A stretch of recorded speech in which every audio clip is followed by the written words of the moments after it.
Thank you for that. That's actually a good bridging off point. So as Jack has mentioned, the idea of giving birth to new life, so to speak, the idea of spiritual fertility, so to speak, and that is reflected in the command that Christ gave the apostles. So we see in the various descriptions of Christ's ascension, especially in Matthew, if I remember correctly, Matthew 28:19, so Christ gives the command, go out to the whole world and baptize everyone in the name of the Father and of the Son and of the Holy Spirit.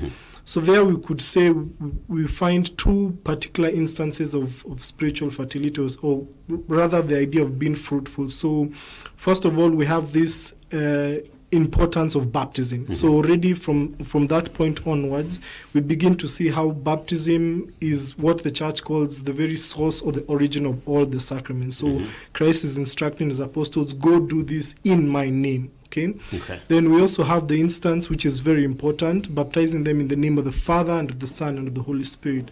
So that brings the Trinitarian aspect, the fact that all the sacraments that are going to be born from baptism onwards are all going to be related to the Trinity. So the Father sends us the grace. He sends us his Son. His Son provides the sacrament, in a sense, institutes the sacraments, and then the Holy Spirit works within our souls to actually make that sacrament effective. So that idea of Trinity is important.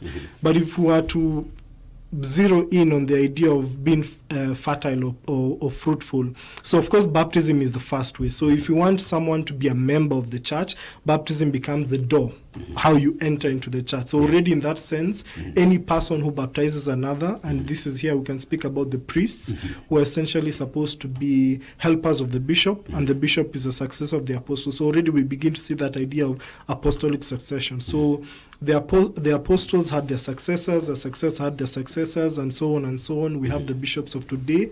So in that sense, we speak about the ministerial priesthood, where Christ gives the power to this priest to administer the sacraments in his name, acting in his person. But then we also have the idea of going further beyond the sacrament. So we think about confirmation, for instance, which is a sacrament for every person who has become a mature member of the church.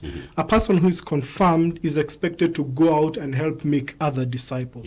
Okay? And that continues to show the idea of fruitfulness. The Eucharist gives us the strength to continue to be fruitful, and so on. So essentially, I've put in a lot of ideas there together, but we definitely see the idea of apostolic succession in how the ministerial priesthood exists today. And it's also important to remember the idea of the Trinitarian aspect of the sacraments.